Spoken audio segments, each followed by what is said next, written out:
Oh, hello everybody and welcome. Just made a little teapot here with a spout and a lid.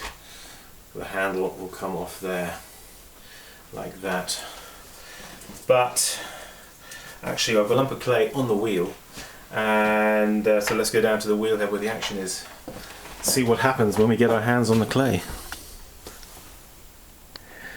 Oh, well, there's the lump of clay. Let's just edge the camera in here a touch. That's the one. Okay. Alright, there we are. Well, I had in mind to make a covered jar. I got a lump of clay here. I don't know actually how much it is because I didn't weigh it because it was just left over from the teapot I was doing. So as you can see, I've already started it.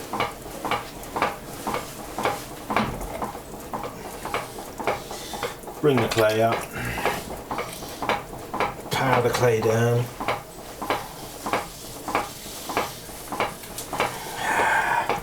get the leg going there. So I'm going down to the bottom here.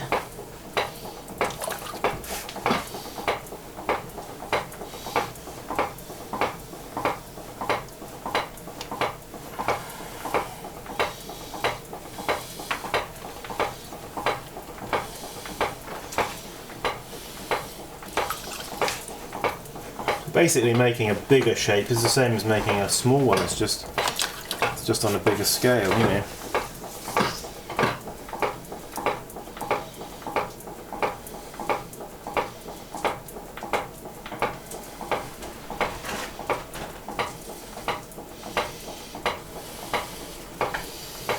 Just to say something here at this point, there's a relationship between the water that you put onto the pot.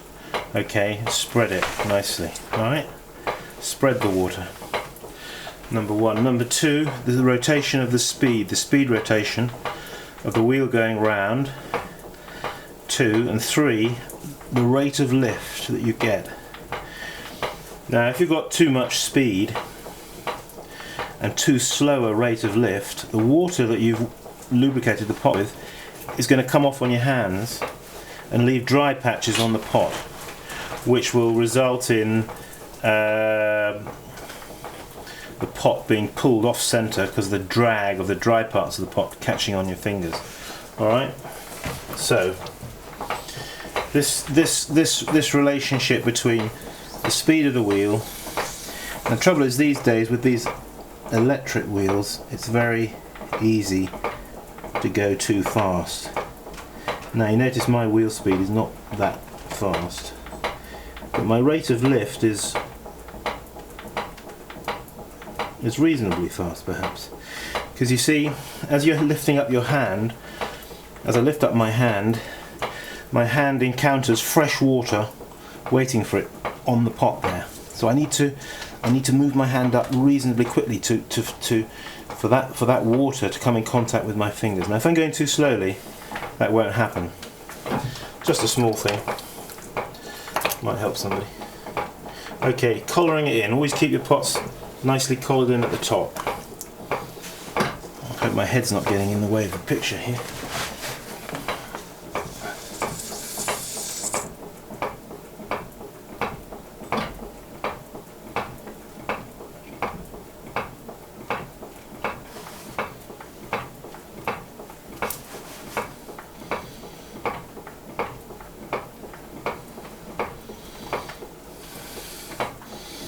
Now I've got to make sure I've got to leave enough at the top because I want to narrow that in. I still feel there's some clay down the bottom there.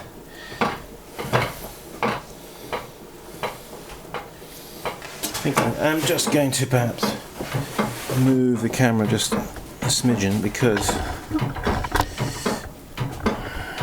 there we are. Right.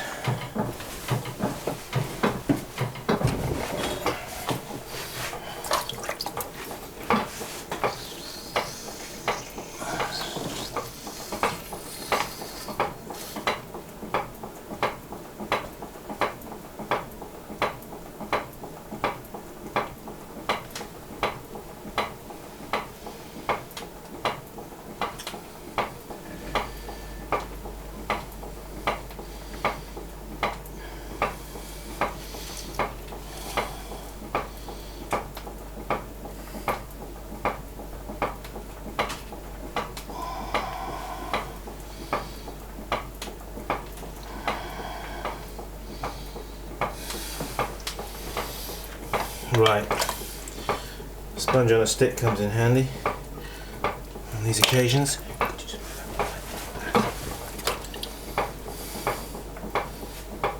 Okay, now closing in on the pot there. Now I'm sort of getting some idea of the form here, what I'm doing. Sort of broad here, narrow slightly foot, and then coming in here at the top. So I'm going to,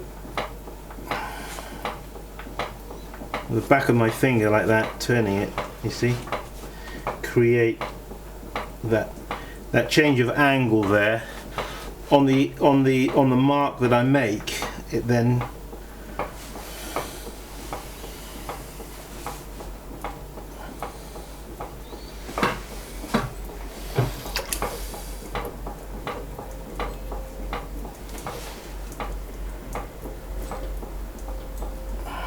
the back of my fingernail makes that groove, and on the groove I can then turn it.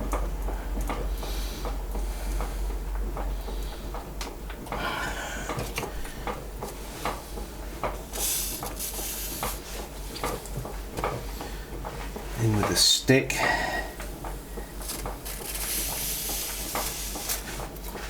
Now this pot may just be lightly trimmed afterwards on the base.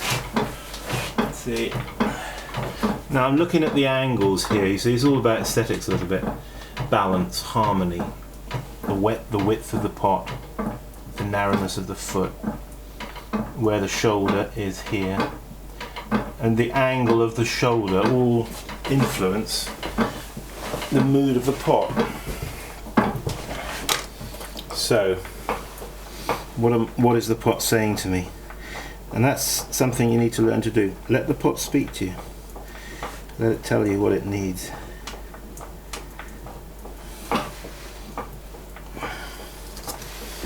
Now it's helpful sometimes when you're doing this just to come back a little bit off the wheel.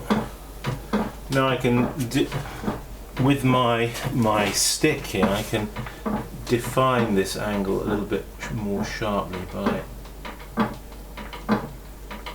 accentuating that point of change just there. Okay, let's not forget to put a bevel in underneath. Always a... Alright, now you see that the point of location where the lid is going to go there. Let's just quickly get my calipers. Now we're going to measure that. Okay. Right, let's cut this guy off.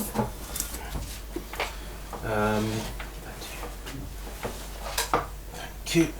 Right, what I'm going to do now is just get this guy off the wheel. We've cut him. There we are. I'm going to put him there. Right, now let's get another lump of clay here. It's a bit of a random lump of clay. It may be too big for the lid I have in mind. So I'm going to maybe just take a bit off. Alright.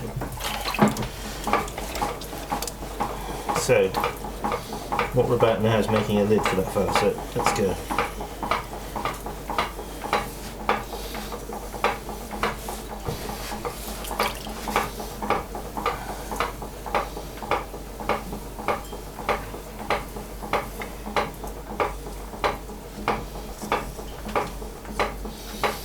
Right, now calipers.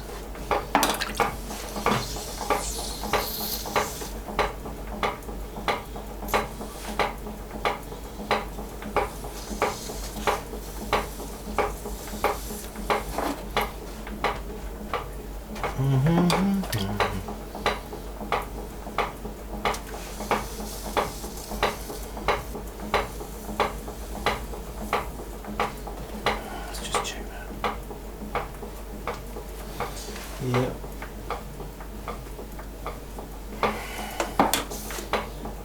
Well, I reckon that's just about it.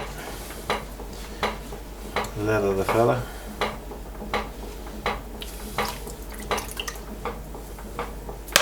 Now before you, something like this, you want to make sure that the sides are free of slurry, okay? Because you're going to want to be able to lift it off the wheel easily.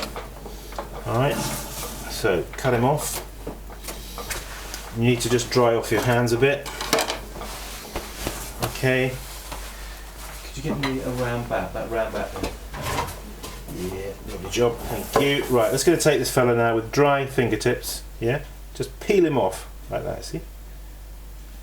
Take him, put him there.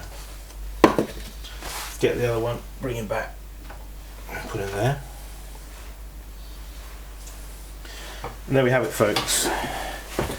A jar with a lid, which will be finished a bit later when it's cheese hard. We will trim that and finish it off. Okay, so something a bit different maybe not. Hey, keep practicing. See you around.